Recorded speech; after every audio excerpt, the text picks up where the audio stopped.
Mister CEO की rebirth by episode 29। Please like comment और subscribe करना ना भूलें। नायरा वापस बेड की तरफ दौड़ी चली आई। उसने फ़ोन उठाकर कॉल का जवाब दिया। नींद नहीं आ रही? फ़ोन से अगस्त्य राजपूत की आवाज़ आई। रात में खूबसूरत आसमान के नीचे किसी वजह से उसकी आवाज़ ने नायरा के दिल को चुरा लिया। जिस मोमेंट नायरा ने उसकी आवाज़ सुनी, उसका पूरा शरीर गर्म हो गया और वह वापस बिस्तर पर लेट गई। उसने तकिए को गले लगा लिया। आपने मेरा मैसेज देखा? हाँ। काफ़ी रात हो चुकी है। क्या आप राजपूत गार्डन वापस आ गए?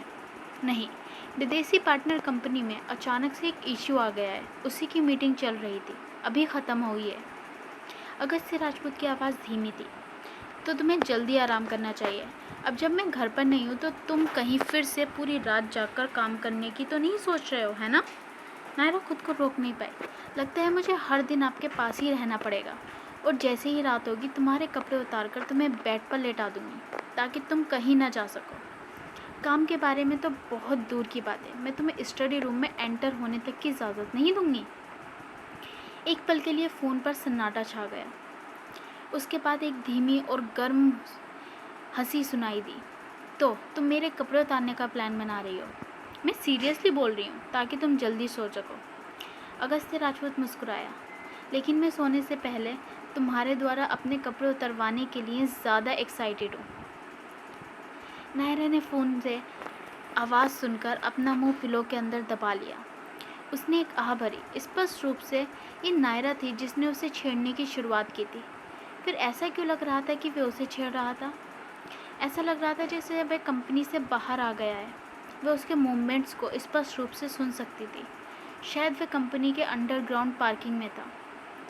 नायरा फ़ोन कट नहीं करना चाहती थी, लेकिन वो उसे ड्राइविंग करते हुए डिस्टर्ब भी नहीं करना चाहती थी। वह अपने पेट के बल लेट गई। उसने अपनी आंखें बंद की और कहा, ड्राइव करने से पहले हेडफोन लगा लेना। तुम्हें मुझसे बात करने की ज़रूरत नहीं है। रात में गाड़ी चलाते समय अपनी सेफ्टी पर ज़्यादा ध्यान देना चाहिए। नींद आ रही है? उसने पूछा। नहीं, मुझे नींद नहीं आ रही। शायद इसलिए क्योंकि मुझे जिंदाल हाउस वापस आए हुए काफ़ी समय हो गया है। नायरा आलसी की तरह बिस्तर पर लेटे हुए बोलती रही। ये बहुत अजीब है ना? हालांकि यहाँ के बेड में और राजपूत गार्डन के बेड में ज़्यादा अंतर नहीं है, मगर यहाँ पर लेटने के बाद मुझे नींद ही नहीं आ रही। हो सकता है तुम्हारे बेड पर मेरी कमी हो। नायरा का चेहरा खुशी से खिल उठा। उसने पास रखे बड़े से सफ़ेद भालू को अपने पास खींचा, जिसे वह हमेशा अपनी बाहों में हक करके सोती थी, और कुछ पल के लिए चुप हो गई। बहुत देर चुप रहने के बाद उसे नहीं पता कि वह राजपूत गार्डन पहुंचा या नहीं, लेकिन किसी ने भी कॉल कट नहीं की। उसने लेजीली कहा, लगता है आज आपने सिर्फ मिस्टर बियर को ही हक करके सो सकती हूँ। अगस्त्य राजपूत ने डायरेक्टली पूछा, कौन सा मिस्टर बियर? ये तुम्हारे अलावा जो मेरे लीगल हस्बैंड हो, सिर्फ एक ही है जिसे मेरे बेड पर चढ़ने का हक है, मिस्टर बियर। नायरा ने भालू को अपनी बाहों में जकड़ लिया। उसने टाइम को देखा और वह मुस्कुराई। ठीक है, ड्राइविंग पर फोकस करो, मैं आपको और परेशान नहीं करूँगी, कल मिलते हैं। ये कहने के बाद नायरा कॉल काटने ही वाली थी। हालांकि वह वास्तव में ऐसा नहीं कर सकती थी। उसने सोचा कि वह खुद कॉल काट देगा, इसलिए उसने फ़ोन को अपने कान के पास रख लिया। हालांकि आधे दिन के बाद भी अगस्त्य राजपूत ने कॉल कट नहीं की। क्या ऐसा हो सकता है कि अगस्त्य उसके कॉल कट करने का वेट कर रहा हो? नायरा मुस्कुराई। जैसे ही उसने अपने फ़ोन को कान से अलग किया, अचानक से अगस्त्य की धीमी आवाज़ सुनाई दी, बाहर आओ, दरवाज़ा खोलो।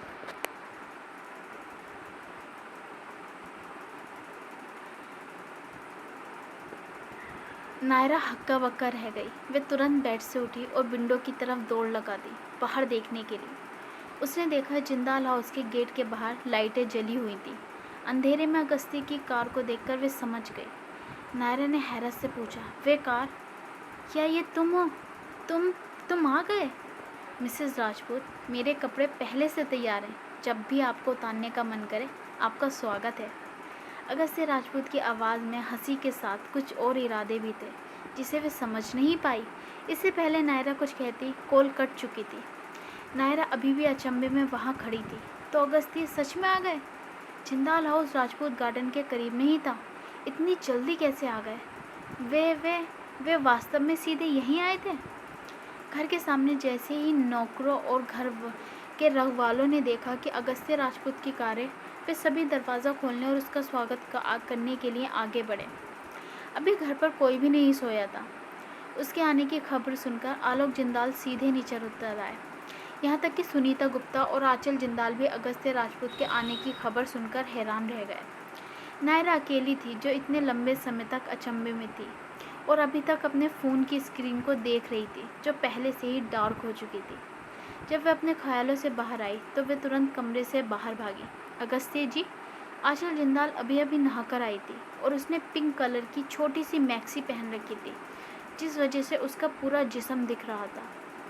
आपने आने से पहले मुझे कुछ क्यों नहीं बताया? दरवाजे में एंटर होने के बाद आंचल जिंदाल डायरेक्टली उसके सामने खड़ी हो गई, जिस वजह से अगस्त्य कुछ और नहीं देख सकता था।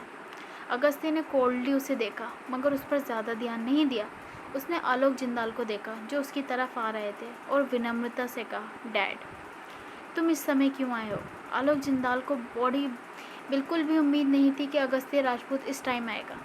क्या तुम राजपूत गार्डन नहीं गए?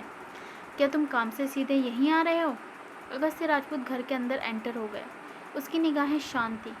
कंपनी यहाँ से ज़्यादा दूर नहीं थी, क्योंकि नायरा यहाँ है, मैं सीधे यहीं आ गया। आह, नायरा केवल एक रात के लिए जिंदाल हाउस वापस आई है, लेकिन सीईओ अगस्त्य पहले ही उसे मिस करने लगे। सुनीता गुप्ता ने एक अजीब सी आवाज़ में कहा। वे सच में समझ नहीं पा रही थी कि नायरा वे विराट इतनी अच्छी किस्मत कैसे हासिल कर सकती थी। उसने न केवल अगस्त्य राजपूत जैसे व्यक्ति से आसानी से शादी कर ली, बल्कि वह उसका दिल जीतने में और उसकी परवाह करवाने में इतनी जल्दी कामयाब हो गई। आधे साल से डिवोर्स मांगने के बाद भी वे अभी तक मिसेस राठौर बनी हुई थी। जैसे ही नायरा नीचे आई, उसने सुनीता गुप्ता की ऐसी आवाज़ सुनी, ये औरत वाकई में उससे बात करते समय मुखौटा पहनती है, और जब वह आसपास नहीं होती तो वह अपना मुखौटा उतार कर रख देती है। अब जब तुम आ गए हो तो यहीं आराम करो। आंटी नीता, जाइए और नायरा को नीचे बुला लाइए। आलोक जिंदाल का मूड बहुत अच्छा था। उसकी बेटी और दामाद दोनों आज घर पर थे। ये बहुत ज़्यादा दुर्लभ था। आंटी नीता ने अपना सिर हिलाया। जैसे ही वे मुड़ी, उन्होंने नायरा को देखा जो पहले ही नीचे आ चुकी थी। एल्डेस्ट मिस्टर अगस्त्य यहाँ हैं। आंटी नीता ने मुस्कुराते हुए खुशी से उसकी ओर देखा। मुझे पता है, हम अभी फ़ोन पर बात कर रहे थे। नायरा ने अपनी बातों से कुछ नहीं छुपाया। जैसे ही वे नीचे आई, वे डायरेक्टली उसके पास चली गई। सबसे पहले उसने अगस्त्य राजपूत को देखा, जिसने काले कलर का विंड ब्रेकर पहन रखा था। ये शख्स, वे इतना हैंडसम और गुड लुकिंग कैसे दिख सकता है? क्या एक सिंपल कोट भी इतना ब्यूटीफुल पहना जा सकता था? उसने अभी उसे ढंग से देखा भी नहीं था जब आंचल जिंदाल की आवाज़ उसके कानों में पड़ी। अगस्त्य जी, आज बाहर बहुत ठंड होगी, है ना? आजकल ठंड काफ़ी बढ़ गई है। मेरी बहन ने अपनी सर्दी की वजह से आपको भी बीमार तो नहीं कर दिया? आपको सिर्फ अपने काम पर ध्यान नहीं देना चाहिए, बल्कि आपको अपना भी ध्यान रखना चाहिए। अगस्त्य राजपूत ने कोल्डली हाँ कहा। शुरू से अंत तक उसकी नज़रें एक बार भी आंचल जिंदाल पर नहीं गई थी। इसके बजाय उसने आंचल जिंदाल की दूसरी तरफ देखा, जो उसके सामने खड़े होकर नायरा का रास्ता रोक रही थी। अगस्त्य बहुत ज़्यादा हैंडसम और परफेक्ट लग रहा था। वे वहाँ खड़ा शांति से उसे देख रहा था। उसका सारा ध्यान नायरा पर ही था। दरवाजे में एंटर होने के बाद हर कोई अगस्त्य राजपूत का डिस्टेंट और कोल्ड एटीट्यूड देख सकता था। केवल नायरा को देखने के बाद ही सबको समझ आया इस बात का मीनिंग। जिसे आप प्यार करते हो, अगर वे घर से चला जाए तो ऐसा लगता है जैसे आपकी पूरी दुनिया ही ख़त्म हो गई हो। Bye bye friends.